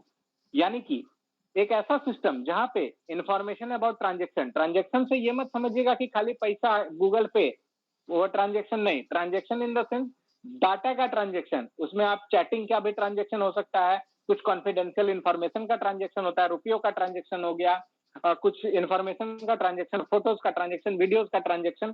तो किसी भी तरह का ट्रांजेक्शन जिसमें डाटा इन्वॉल्व हो, वो एक साथ अगर हजारों कंप्यूटर पर, हजारों नहीं, लाखों कंप्यूटर पर अक्रॉस द ग्लोब अगर स्टोर किया गया या स्प्रेड किया गया, तो वो एक ब्लॉकचेन है या ब्लॉकचेन टेक्नोलॉजी का जो है वो उदाहरण जो है वो माना जाएगा। जैसे कि एक उदाहरण समझिए कि मान लीजिए जो कन्वेंशनल बैंकिंग सिस्टम था, इस कन्वेंशनल बैंकिंग सिस्टम में क्या था? आप जाते थे, पैसा जमा करते थे बैंक में, बैंक आपको सिर्फ मुहर मार के और वहां के रोकड़िया साहब, कैशियर साहब जबरदस्त डिजाइन में साइन करके जो है वो आपको दे देते थे। आप भी खुशी खुशी हथकट्टी लेकर के जो है वो घर आ जाते थे और रख देते थे। तो ये ट्रेडिशनल बैंकिंग था।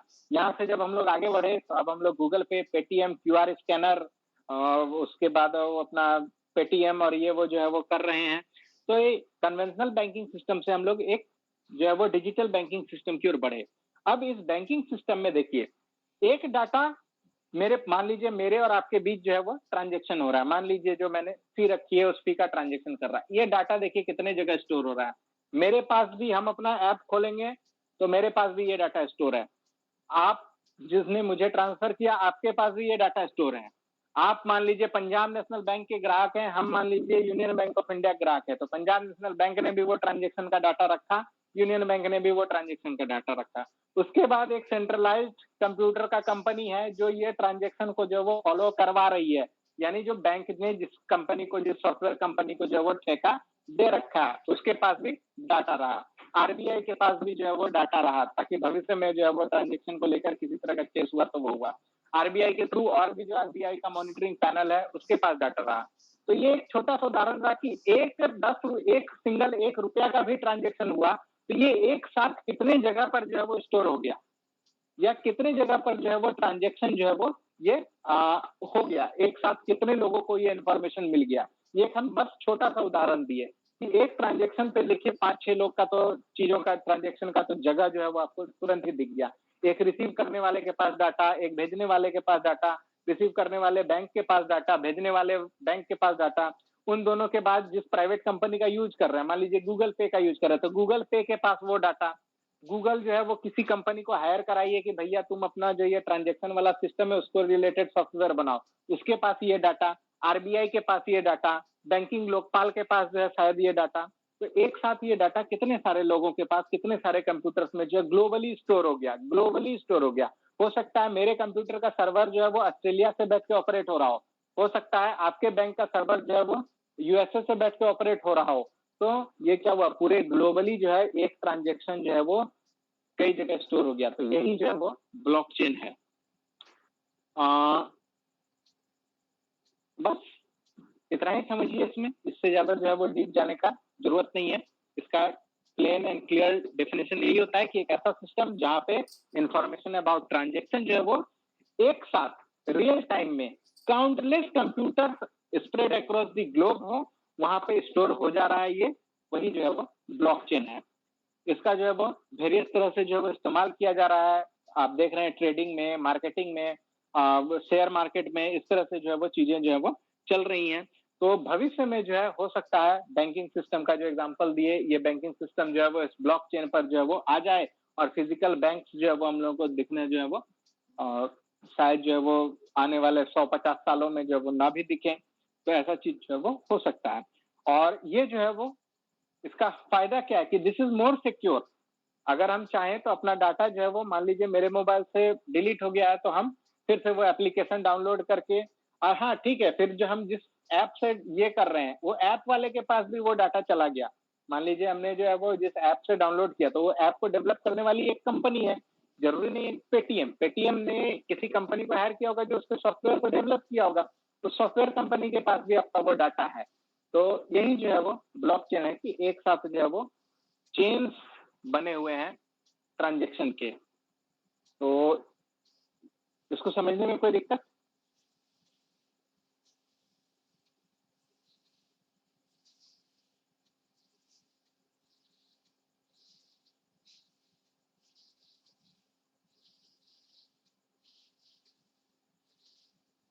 चलिए नेक्स्ट हम लोग टर्म में आते हैं। ब्लॉकचेन के बाद अगर हम लोग बात करें तो मेटावर्स, ये भी है। आप देखेंगे कि अभी जो व्हाट्सएप जिस पे हम लोग यूज कर रहे हैं वो मेटा हो गया, हाल फिलहाल में फेसबुक जो है वो मेटा हो गया, जो हम और आप यूज कर रहे हैं। तो ये मेटा जो है इसी मेटावर्स का जो है वो शॉर्ट वर्जन में जो है वो लिया गया है। तो ये मेटावर्स क्या है, कोई बता सकते हैं? किन्हीं को कोई आइडिया?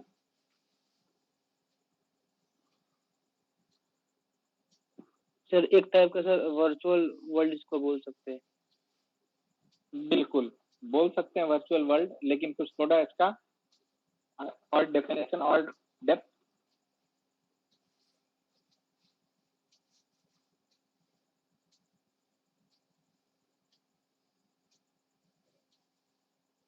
और कोई?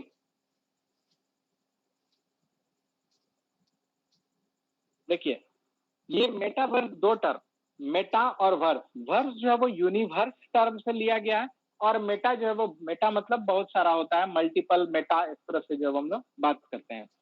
तो मेटावर्स जो है वो लिटरली अगर हम लोग बात करें तो पैरेलल यूनिवर्स या मल्टीपल यूनिवर्स जो है, जो डिजिटल वर्ल्ड में उपलब्ध है, कुछ कुछ उसी तरह से जो इसका लिटरली मीनिंग जो है वो आता है। यानी कि एक ऐसा पैरेलल यूनिवर्स जिसमें कि डिजिटली सारा चीज जो है वो चल रहा है, एक ऐसा यूनिवर्स जिसमें डिजिटली जो है वो सारा चीज चल रहा है, जिसमें वो सारा चीज जो है हमारे फिजिकल वर्ल्ड में भी प्रेजेंट है और वो उस वर्चुअल वर्ल्ड में भी जो है वो प्रेजेंट है। तो ये फिजिकल वर्ल्ड का प्रेजेंस और वो वर्चुअल वर्ल्ड का प्रेजेंस, ये जो है वो जो वर्चुअल वाला है वो मेटावर्स जो है वो कहलाया, और जो फिजिकल जो वर्ल्ड में है वो जो इंटरेक्शन हो गया। जैसे मान लीजिए हम और प्रभाकर दोनों आमने सामने बैठे हुए हैं एक चेयर पे, हम लोग बात कर रहे हैं, तो ये हम लोग फिजिकली बात कर रहे हैं आपस में। लेकिन अभी हम और प्रभाकर व्हाट्सएप पे चैट कर रहे हैं, प्रभाकर रांची में बैठे हैं, हम दुमका में बैठे हैं, दोनों जो है सेम बातें कर रहे हैं। जो हम आमने सामने बैठ के भी बात कर सकते हैं, वो सेम बातें जो है वो हम लोग व्हाट्सएप पर भी जो है वो कर सकते हैं। हाय कैसे हो प्रभाकर, जो हमने मुंह से लिखा वो हमने वहां टाइप किया। तो क्या है, एक फिजिकल वर्ल्ड है और उस फिजिकल वर्ल्ड का सेम वर्ल्ड एक वर्चुअल वर्ल्ड है, एक जो है वो पैरेलल वर्ल्ड जो है वो। यही मेटावर्स का कॉन्सेप्ट है कि जो जो चीजें फिजिकली अवेलेबल हैं वो चीजों को हम लोग इंटरनेट पर अवेलेबल कराने का प्रयास करें।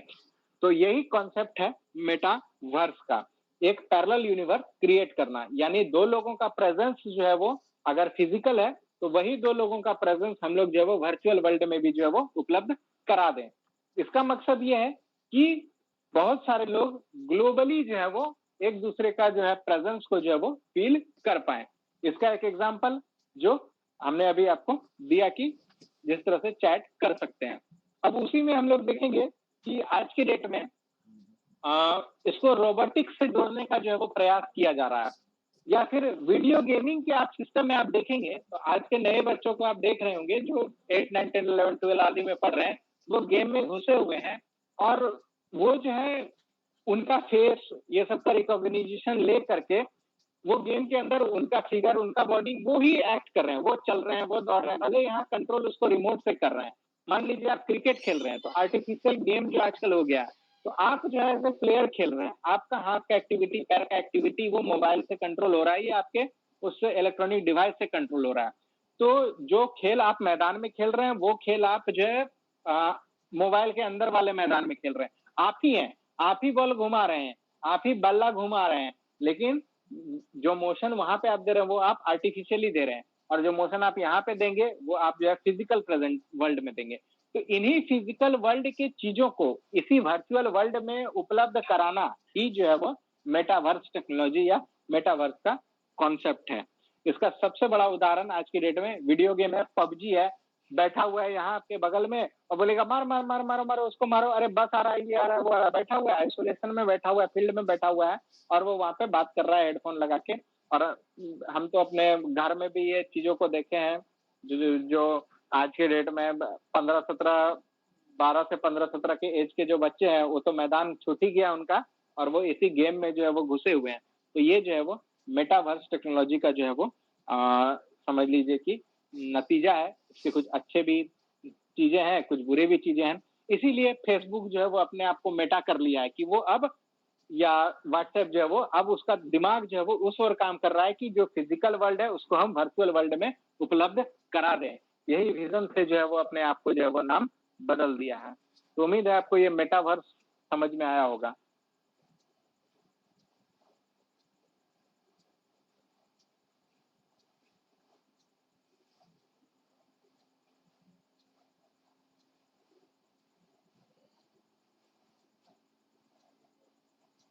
क्या ये मेटावर्स को ज्यादा ही कॉम्प्लिकेटेड कंसेप्ट हो गया क्या?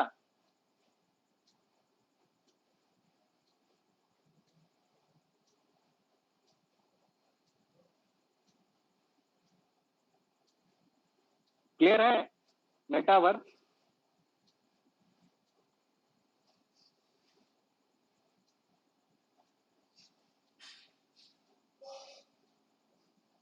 चलिए, बहुत बढ़िया।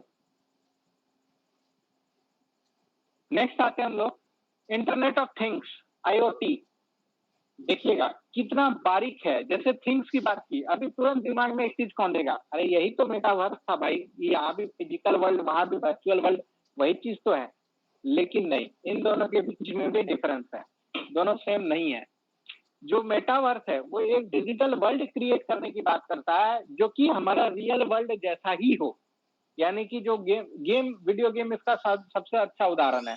वीडियो गेम आप खेल रहे हैं तो देखिएगा उसी तरह का नदी, नाला, तालाब, रोड, शहर, न्यूयॉर्क सिटी में खेल रहे हैं तो आप जो है कभी कोई और सिटी में खेल रहे हैं तो वहां पे ऑप्शन है कि आप किस सिटी में खेलना चाहते हैं या कहाँ पे करना चाहते हैं। तो वहां का जो जो चीज अवेलेबल है, मान लीजिए क्रिकेट है तो क्रिकेट अगर आपको खेलना है तो ईडन गार्डन्स में खेलने का अनुभव जो है, जो आपको वो मोबाइल में ही ईडन गार्डन्स में खेलने का अनुभव होगा।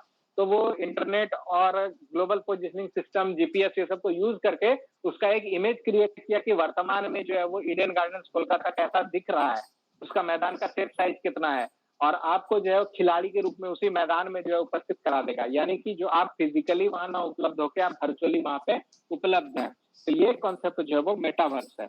वहीं पे इंटरनेट ऑफ थिंग्स क्या है, ये connecting various things to various things of the world to internet है। यानी कि विश्व की जो बहुत सारी चीजें हैं उन सारी चीजों को इंटरनेट से कनेक्टिविटी प्रदान करना। यानी कि जो फिजिकल ऑब्जेक्ट्स हैं उन फिजिकल ऑब्जेक्ट्स को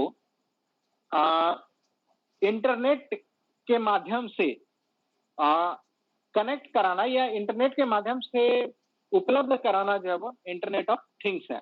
यानी कि इस तरह से समझिए कि कोई सेंसर है, कोई सॉफ्टवेयर है या इस तरह की चीजें हैं, वो क्या कर रहा है आपको कि उस चीज का प्रेजेंस जो है वो आपको वहां पर दिखा रहा है। यानी कि अभी जैसे मोबाइल फोन आप खरीदने जाएंगे तो आप मोबाइल फोन फ्लिपकार्ट पे गए उस मोबाइल का 360 डिग्री देख रहे हैं। स्पेसिफिकेशंस तो आपने पढ़ लिया भाई कि 6 GB रैम है, 128 GB स्टोरेज है, ऑक्टा कोर, हेलियो 8, जिलियो 8 क्या क्या आ गया, वो सब प्रोसेसर है, फुल एचडी स्क्रीन है, ये सब आपने पढ़ लिया। उसको देखेंगे कैसे? तो आप फिजिकली किसी वर्ल्ड में जाएंगे, किसी दुकान में जाएंगे, देखेंगे, छुएंगे, तभी आपको पता चलेगा। लेकिन आप जो है वो आज फ्लिपकार्ट पे उसका 360 डिग्री व्यू देख रहे हैं, उसका पिन का 3.5 mm जैक है कि 2.5 mm जैक है, वो आपको उसी में दिख रहा है, उसी फ्लिपकार्ट में जो है वो आपको उपलब्ध जो है वो आ जा रहा है। तो वो जो थिंग है वो इंटरनेट पर जो है वो आपको अवेलेबल है, आप उसका ऑब्जर्वेंस जो है वो इंटरनेट पर कर सकते हैं। तो यही इन्हीं चीजों को नेट पर उपलब्ध कराना जो है वो इंटरनेट ऑफ थिंग्स है। यानी कि इसका सबसे अच्छा उदाहरण जो आज के डेट में ऑनलाइन मार्केटिंग जो हम लोग कर रहे हैं, तो उसको क्या कर रहे हैं, उसका हम लोग वर्चुअल रूप जो है वो इंटरनेट पर उसको देख रहे हैं, और एग्जैक्ट रूप में देख रहे हैं जिस रूप में जो है वो हमको फिजिकली उपलब्ध होगा। जैसे शर्ट हम लोग खरीदा मान लीजिए, उस शर्ट को उसी रूप में हम लोग वहां पर देख रहे हैं, उसी तरह की धारियां हैं, वही शेप, वही साइज, सब कुछ है, उसी को उलट पलट के 360 डिग्री व्यू कैमरा में हम लोग उसको देख पा रहे हैं। तो वो थिंग वर्चुअली भी प्रेजेंट है, और वो थिंग आप उसको ऑर्डर करेंगे तो आपके पास फिजिकली भी जो है वो उपलब्ध होगा। तो ये फिजिकल थिंग को इंटरनेट पर उपलब्ध कराना ही इंटरनेट ऑफ थिंग्स है। तो मेटावर्स और इंटरनेट ऑफ थिंग्स के बीच में डिफरेंस समझ पा रहे हैं? कंफ्यूजन तो ज्यादा नहीं ना हो गया? जो डे टू डे ऑब्जेक्ट्स हैं, जो डे टू डे ऑब्जेक्ट्स हैं, क्लियर है, काफी क्लियर है। जो डे टू डे ऑब्जेक्ट्स हैं, ये हम एग्जांपल देके आपको बता रहे हैं कि जो डे टू डे ऑब्जेक्ट्स हैं, ये ऑब्जेक्ट्स को इंटरनेट पर, यानी जो डे टू डे थिंग्स हैं, सीधा सीधा चीजें हैं, उन चीजों को इंटरनेट पर एज इट इज उपलब्ध कराना इंटरनेट ऑफ थिंग्स है। लेकिन एक वर्ल्ड को क्रिएट करना, एक यूनिवर्स को क्रिएट करना, आपको मान लीजिए एस्ट्रोनॉट बनने का मन किया, कोई ऐसा एप्लीकेशन होगा, वो आपका जो है वो स्कैन करेगा बॉडी का, आपको ले जाके जुपिटर पे खड़ा कर देगा, आप जुपिटर में मौज मार रहे हैं, तैर रहे हैं। अब जुपिटर का जैसा क्लाइमेट है, वो आर्टिफिशियली वो क्लाइमेट जो है वो क्रिएट कर देगा उस सॉफ्टवेयर के अंतर्गत, उस डिवाइस के अंतर्गत, उस ऐप के अंतर्गत। तो एक फिजिकल वर्ल्ड का एक पैरेलल वर्ल्ड जो है वो क्रिएट किया, तो वो मेटावर्स हो गया। लेकिन जो थिंग्स हैं, जो सामान है, उस सामान को जब हम लोग इंटरनेट पर डाले एज इट इज पोजीशन में, तो वो इंटरनेट ऑफ थिंग्स हो गया। ये इसका हमने बहुत छोटा सा एग्जांपल का उदाहरण दिया। इसका मेन एग्जांपल जो इंटरनेट ऑफ थिंग्स का होता है, इसका जो है वो स्पेस टेक्नोलॉजी में, और उसके बाद जो है वो हेल्थ टेक्नोलॉजी में, इन सब चीजों में जो है बहुत बड़ा बड़ा जो है वो टेक्नोलॉजिकल पर्पस में जो है इसका इंटरनेट ऑफ थिंग्स का जो है वो इस्तेमाल कराया जा रहा है। मान लीजिए कोई ऐसा डिवाइस है जो इंडिया में बनाना है, लेकिन उसकी टेक्नोलॉजी इंडिया के पास नहीं है। उसकी टेक्नोलॉजी मान लीजिए नासा के पास है, मान लीजिए इसरो को कुछ बनाना है, कोई डिवाइस बनाना है, वो डिवाइस की टेक्नोलॉजी इंडिया के पास नहीं है, और वो खुद बना नहीं सकती है। तो वो अमेरिका संपर्क किया, अमेरिका बोला हम इतना भाड़ा लेंगे, नासा बोला हम इतना भाड़ा लेंगे, ठीक है भाई ले लीजिए। और इंटरनेट पर वो उसके 360 डिग्री उसके कंपोजिशन, उसको कैसे बनाया गया, वो सारे चीज को उपलब्ध करा दिया, वहां से देख देख के यहाँ पे बना लिया। तो ये हो गया इंटरनेट ऑफ थिंग्स, या उसको जो है वहां पर देख के मंगा लिया, ऑर्डर कर लिया हम लोगों ने, तो ये हो गया इंटरनेट ऑफ थिंग्स। इसमें house hold appliances, cars, embedded devices. आज देखिएगा MG हेक्टर का जो है एक प्रचार आता है, कार जो आपको बहुत देखने को मिलेगी मार्केट, इंडियन मार्केट में अच्छा मार्केट कर रही है। तो मोरिस गैराज का जो है MG, उसका जो है एक कार आती है जिसको बोलता है it's a human thing, MG Hector एक कार आ रही है।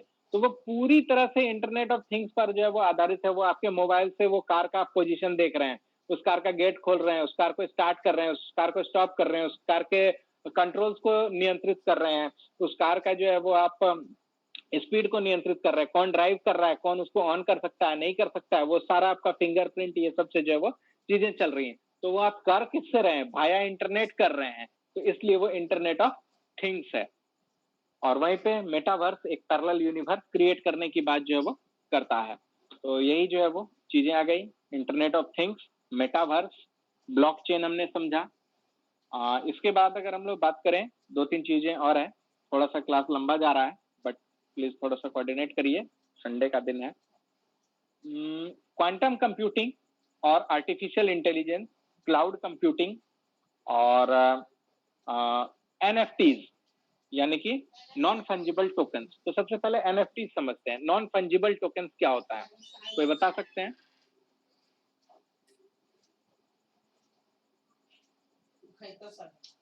सर जो ऐसा जो फंजिबल मतलब इसको कि हम दो भाग में बांट नहीं सकते। अब जैसे ये तो उसका इंग्लिश शब्द का हिंदी बताए। हाँ नहीं, इकोनॉमी में बात नहीं करनी है, हम लोग को टेक्नोलॉजी में बात करनी है। सर इसको ऐसा बोल सकते हैं कि कोई आर्टिस्टिक थिंग्स को डिजिटलाइज कर देना, जैसे मान ली कोई पेंटिंग हो या कोई ऐसा कोई इसको डिजिटलाइज कर देना। बिल्कुल बिल्कुल सही। मान लीजिए कि आपने जो है वो लंदन में एक नायाब घड़ी देखी, महात्मा गांधी की मान लीजिए घड़ी है और वो सेल पे लगी हुई है, और आपने जो है वो उसको खरीदने के लिए ऑनलाइन ऑर्डर कर दिया। अब वहां जाके तो आप फिजिकल वेरिफिकेशन कर नहीं रहे हैं कि भैया ये पूरे विश्व में महात्मा गांधी का एकमात्र घड़ी है, इसको मैंने जो है इतने रुपए देकर खरीदा है। अब वो आपको वहां से भेजा, क्या गारंटी है जी कि वही वाला घड़ी भेजेगा? उसी का एक डमी पीस जो है वो तैयार करके भेज दिया होगा, तब इसका कोई गारंटी लेगा? फिर आप जो है वो उसके बाद जो है वो हेमंत सोरेन साहब बोले कि प्रभाकर ये घड़ी बड़ी बढ़िया लग रहा है, दे दो, हम भी अपना चैम्बर में लगाएंगे। आप जो है वो बोले कि हम ठीक है आपको दे देंगे साहब, इतना पैसा लगा हमको दे दीजिएगा। तो आप जो है उतना पैसा लिए, उनको दे दिए। इसकी क्या गारंटी है कि आपने जो उनको दिया वो डमी कॉपी नहीं दिया है? तो इंटरनेट पर ऐसी चीजें जो है वो हो रही हैं, यानी कि ये स्पेशली जो यूनिक चीजें हैं उन चीजों का सर्टिफिकेशन है कि ये जो चीज है, ये या जो भी प्रोडक्ट है या जो भी थिंग्स है, ये यूनिक है वर्ल्ड में, और इसका एक सर्टिफिकेट इशू किया जा रहा है कि जो आपको दिया गया ये वही ओरिजिनल यूनिक चीज ही है। अगर आपके पास कोई यूनिक चीज वो घड़ी खरीदे और आपके पास NFT सर्टिफिकेट नहीं है, तो no one in the world will believe कि ये ओरिजिनल आपके पास है। भले ही आपके दादाजी कह नहीं रहे हो और उसने आपको ये दिया हो, उन्होंने आपको ये दिया हो, लेकिन जब तक आपने उसको प्रदर्शनी इंटरनेट पर लगा दिया है, तो जब तक आप ये NFT सर्टिफिकेट नहीं देंगे, उसकी प्रामाणिकता नहीं देंगे कि नहीं यही वाला पीस ओरिजिनल है, तब तक ये जो है मान्य नहीं होगा। तो इंटरनेट पर इंटरनेशनली बहुत सारी चीजें खरीद बिक्री हो रही हैं, बहुत सारी, और ये खास करके यूनिक चीजों के लिए ही जो है वो किया जाता है। तो इसमें जो है वो यही ओरिजिनल और यूनिक चीज को जो है वो आप ओन कर रहे हैं, इस बात का सर्टिफिकेट जो है वो दिया जाता है। जिसका एक एग्जांपल आप देखे होंगे कि 2020-21 में जैक डॉर्सी जो ट्विटर के फाउंडर है भी, तो इन्होंने जो है वो अपना पहला ट्वीट, जो फर्स्ट ट्वीट किया, ट्विटर बनाया और फर्स्ट ट्वीट किया, उस ट्वीट को जो है वो पोस्ट किया कि यही मेरा पहला ट्वीट था, और नीलामी के लिए लगा दिया, फंड रेज करने के लिए, कि देखो भैया ट्विटर जब बना था तो यही पहला ट्वीट था, ये सोवेनियर के रूप में, निशानी के रूप में जो है वो रखना चाहते हैं, बेचना चाहते हैं, इससे जो फंड रेज होगा हम चैरिटी करना चाहते हैं। तो ये जो है वो ट्वीट है, उस ट्वीट को जो है कॉपी कर सकता है, सब बोल सकता है कि नहीं यही फर्स्ट ट्वीट है, लेकिन जो व्यक्ति खरीदेगा उतना पैसा देके, वो कैसे मान लेगा कि हाँ यही वाला ओरिजिनल है? कॉपी वाला भी तो हो सकता है, कॉपी पेस्ट भी तो हो सकता है। तो इसके साथ जो है वो NFT सर्टिफिकेट जो है वो नॉन फंजिबल ट्रांसफर का सर्टिफिकेट जो है, NFT टोकन जो है वो जारी करेगा कि नहीं यही वाला ओरिजिनल है, बाकी सब जो है वो कॉपी है, और आपने खरीदा है तो यही ओरिजिनल है। तो आपको NFT सर्टिफिकेट जो है वो इस वजह से दिया जाएगा। तो इन्होंने NFT के थ्रू जो है $2.9 मिलियन लगभग हमको लगता है कि 30 करोड़ रुपए के आसपास जो है वो अपने फर्स्ट ट्वीट को नीलाम करके जो है वो कमाया था जैक डॉर्सी साहब ने। तो ये भी करंट अफेयर्स में जो है वो बहुत हाईलाइटेड रहा था कुछ दिन पहले। तो ये नॉन फंजिबल टोकन सिस्टम को जो है वो लोग समझ गए, उम्मीद है कि समझ गए होंगे आप लोग। इसमें कोई क्वेश्चन, इस तरह का सवाल? हमें एक है कि ये NFT जो है वो इशू कौन करता है? मान लीजिए जिनके पास अथॉरिटी होगा वो तो पहले इसको जांच करते हो कि यहाँ ये ओरिजिनल है, और उसको फिर NFT इशू करने के लिए जो है ये एक पूरा ग्लोबली जो है वो इसको इशू करने के लिए एक संस्था तो नहीं है, लेकिन इसके लिए जो है वो ये है जो सेलर या जो इसका ओरिजिनल ओन करता है वो इस चीज के लिए एप्लीकेशन देगा कि ये मेरा जो है वो ओरिजिनल चीज है, और वो जो एप्लीकेशन देगा वो उसको वर्चुअली ही जो है वो वेरीफाई करके जो है वो बताएगा कि नहीं इसी व्यक्ति के पास ओरिजिनल है और ये उसको जो है वो भेज रहा है। तो ये सारा काम वर्चुअल होता है, इसका कोई फिजिकल एग्जिस्टेंस जो है वो नहीं है। तो यही जो है इसका ये है। सर एक बात ऐड करना चाहेंगे सर एनएफटी के बारे में सर। हाँ सर एनएफटी में होता क्या है सर, हम ट्राई किए थे हमारे, आप एनएफटी में जैसे मार्केट जैसे फ्लिपकार्ट जैसा प्लेटफॉर्म है सर, ओपन सी करके प्लेटफॉर्म है सर, उसमें आप कुछ भी अपना बना के ड्राइंग बना के आप अपलोड कर दीजिए, ठीक है सर। और उसको एनएफटी अप्रूव कराने के लिए आपको ब्लॉकचेन में अकाउंट बनाना पड़ेगा सर, जैसे कि इथेरियम है ना सर, बिटकॉइन में अकाउंट तो तुरंत 5 मिनट में, हाँ इथेरियम से बहुत सारा जितना भी बिटकॉइन है उसमें अकाउंट बनाना पड़ेगा सर। और उसमें अकाउंट बनाने के लिए आपको जब उसको वेरीफाई करना पड़ेगा, जैसे मान लीजिए हमको नेट से ही इमेज कॉपी किया और हम बोले कि मेरा इमेज है और हम उसको अप्रूव कराएंगे, तो उस अप्रूव कराने के लिए सर आपको बिटकॉइन में ही पेमेंट करना पड़ेगा सर। तो पहला हम ट्राई किए थे एक बार एनएफटी बनाने के लिए, तो उसमें जब ट्राई किए तो वेरिफिकेशन के लिए आपको अराउंड 7,000 रुपीज इंडियन में लग रहा था। आप 7,000 रुपीज का बिटकॉइन खरीदिए, बिटकॉइन खरीदने के बाद आप सबमिट कीजिए सर प्रूफ के लिए, मतलब वेरिफिकेशन के लिए। तो सर हम यहीं तक किए थे, फिर अब छोड़ दिए थे। तो सर वो वर्चुअल जो ओपन स्पेस करके जो साइट है वो वेरीफाई करेगा, फिर आपको एनएफटी दे देगा कि ये आपका एनएफटी रहा, ये ड्राइंग आपका। उसके बाद सर वहाँ ओपन स्पेस है ना, इसी को इथेरियम इसी को ना बोला जा रहा है, इसी ओपन स्पेस को। ओपन स्पेस एक मार्केट है सर, उस तरह का बहुत सारा मार्केट है सर, एनएफटी मार्केट गूगल में है, उस तरह बहुत मार्केट है सर। तो वो सब मार्केट से फ्लिपकार्ट अमेज़न अलग अलग मार्केट है ना सर, उस तरह का मार्केट है सर। उस मार्केट में आप बोलिएगा मेरा प्रोडक्ट है, तो प्रोडक्ट वेरीफाई करने के लिए आपको पेमेंट करना पड़ेगा बिटकॉइन में।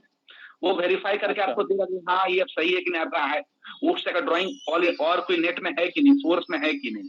जैसे वो लोग ब्लॉकचेन टेक्नोलॉजी से खोजता है कि वो जो ड्राइंग आप दे रहे हैं, जो भी आपका जो मीम्स बना रहे हैं, वो और दूसरा मतलब पूरे इंडिया पूरे वर्ल्ड के कंप्यूटर में है कि नहीं। यदि आपका यूनिक रहेगा तो वही उसको ब्लॉकचेन से सर्टिफाई करके आपको टोकन देगा वो, और सर्टिफिकेशन के लिए आपको पेमेंट करना पड़ेगा बिटकॉइन में। तो सर एक छोटा मोटा हम किए थे, तो हम एक इमेज कॉपी करके डाल रहे थे मीम्स का, तो उसको वेरीफाई करने के लिए अराउंड इंडियन रुपीज में 7,000 8,000 रुपीज लग रहा था। हम वहीं पर छोड़ दिए, हम बोले फ्री का हो जाएगा तो ठीक हो जाएगा।